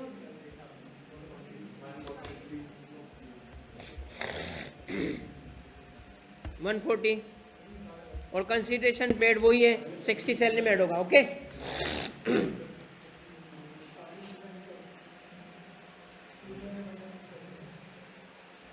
केस 1 पे वापस जाओ। क्या शेयर्स बिक चुके हैं?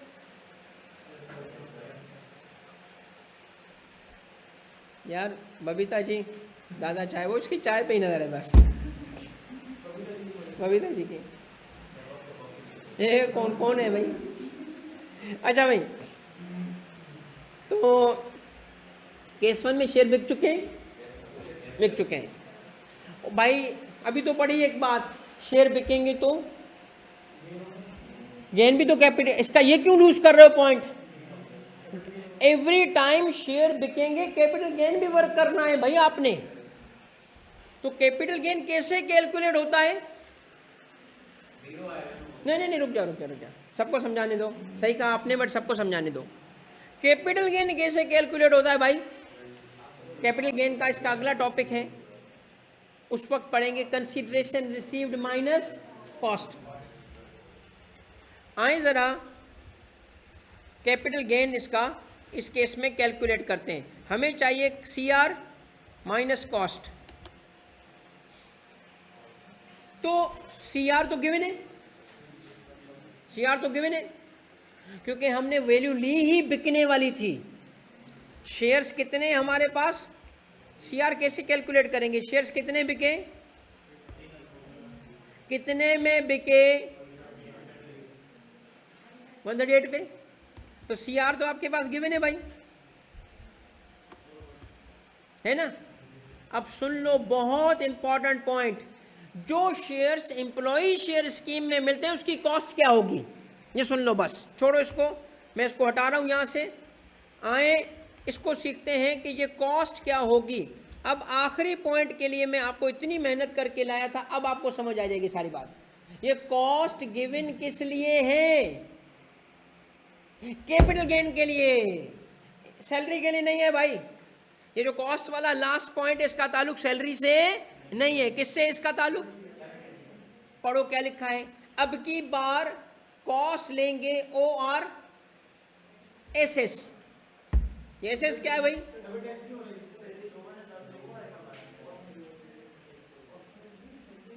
ये कॉस्ट क्या है? ऑप्शन राइट, शेयर्स, और जो अमाउंट सैलरी में ऐड हुआ वो भी कॉस्ट का हिस्सा बन जाएगा, क्योंकि सैलरी में टैक्स हो चुका है ना, दोबारा टैक्स नहीं करेगा।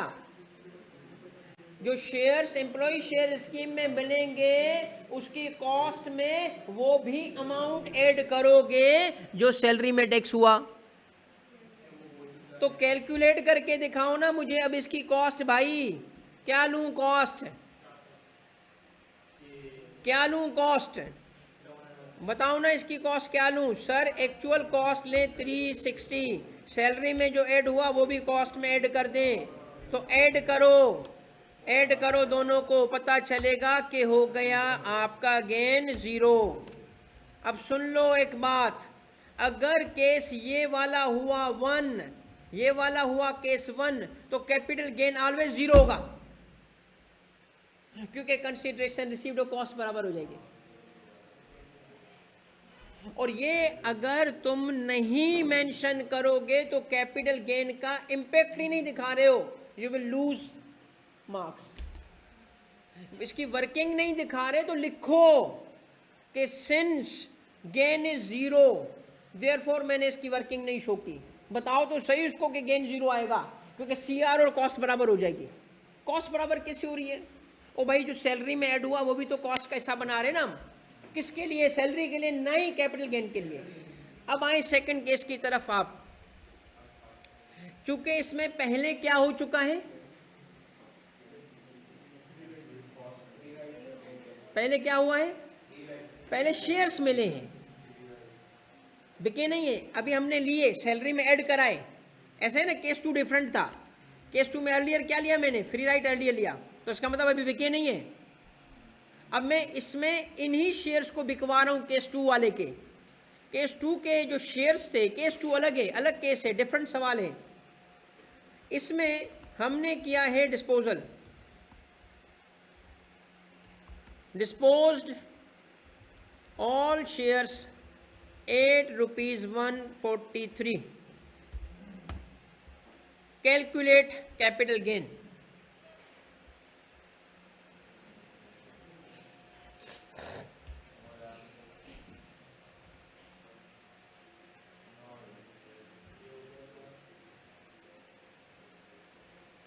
शिराजी शाबाश गुड बेटा।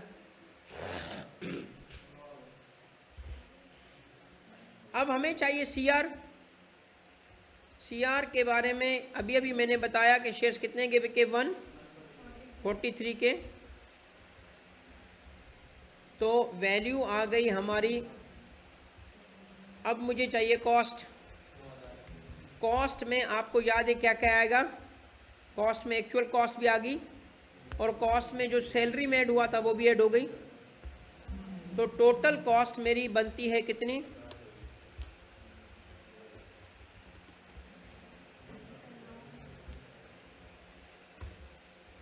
ये माइनस करूंगा तो मेरा कैपिटल गेन में कितना आ रहा है?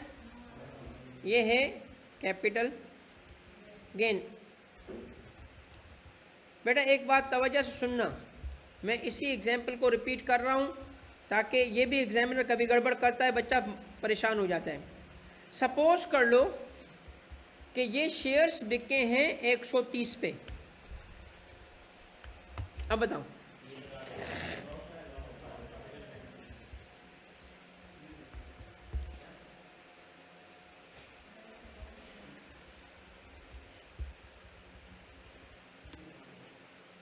इस केस में हमने क्या करना है? एक्चुअल कॉस्ट ली,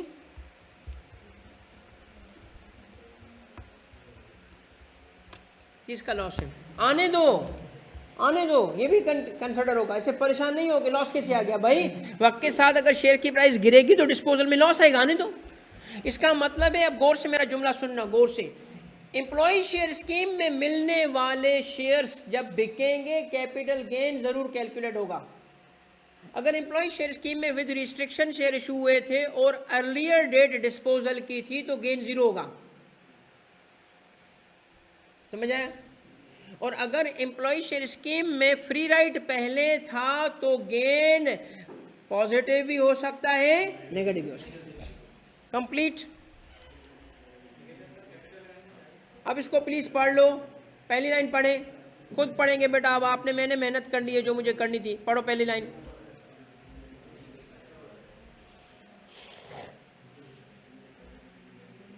सही है?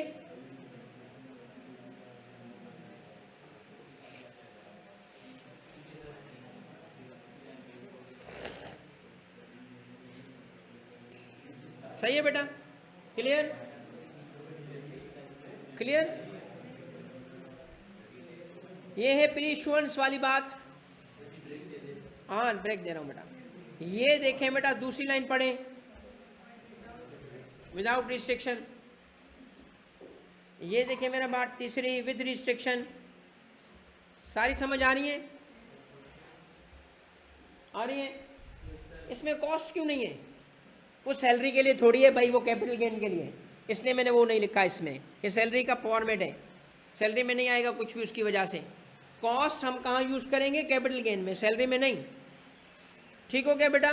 चलें अब आप एक काम करें, ब्रेक कर लें 5 मिनट का। तो ब्रेक चाहिए क्यों फिर? मैंने तो कम ब्रेक करने थे आज यार, बिरयानी ब्रेक भी ऐड हो गया। चलने दो यार, अगर आप कहें, मैंने आपको कहा था 25 मिनट में ऐड हो सकता है, मगर इसको तफसील में पढ़ाने की वजह यह है कि everything is very important this time. इसका सवाल बन सकता है, आप पढ़ रहे हो। कैपिटल गेन तो पावर पॉइंट से एक्सप्लेन करूंगा इंशाल्लाह, वो इतना टाइम, बहुत कम टाइम में आएगा।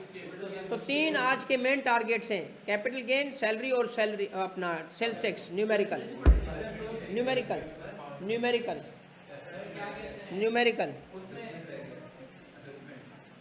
एक ही चीज़ रह गई थी उसकी कल, वो मैं कवर करूंगा, उसमें ज़्यादा टाइम नहीं है। चले बेटा आप 10 मिनट का ब्रेक कर लें, मैं एग्जैक्ट 4:15 पे स्टार्ट करूंगा। 4 असर को थोड़ा सा आगे करके पढ़ लेंगे बेटा, आप पढ़ लो इन द मीन टाइम। नहीं कसर हाफ आवर है ना, बाद में पढ़ेंगे, ठीक है? थ्योरी सेल्स टैक्स की बेटा, उसको 5वें दिन अगर बोलोगे तो आके करा दूंगा। 4 दिन में वो शामिल। थ्योरी को क्या करोगे बेटा, ईजी है, कहेंगे मैं करा दूंगा बेटा 5वें दिन। नहीं, सारी चीज़ें अपलोडेड है मेरा बेटा, हाशिर सारी चीज़ें अपलोडेड है, प्लीज़ चेक करो, वरना स्टाफ से पूछ लो, मैं भी कहता हूँ।